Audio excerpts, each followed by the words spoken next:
இருக்கணும்னு சொன்னா நீங்கள் தேறினவனாக, தேவனுடைய பிள்ளை தேறினவனாக இருக்க வேண்டும். நாம எல்லாரும் யாரு? நம்ம எல்லாரும் யாரு? நமக்கு என்ன பேரு கொடுக்கிறாங்க? நமக்கு அநேக பேர் உண்டு. அதுல ஒன்று என்னது? கிறிஸ்தவர்கள். இன்னொன்னு என்ன? வேதக்காரர்கள். இன்னொன்னு என்ன? தேவனுடைய பிள்ளைகள். இன்னொன்னு என்ன? விசுவாசிகள். இன்னொன்னு என்ன?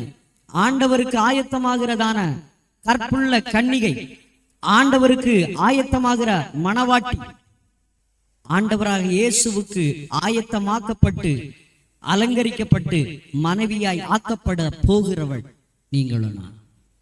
இப்படி அநேக பெயர்கள் நமக்கு கொடுக்கப்பட்டிருக்கிறது. இப்படி வேதாகமத்திலே கொடுக்கப்பட்டிருக்கிற பெயர்கள் நம்முடைய நடைமுறை வாழ்க்கை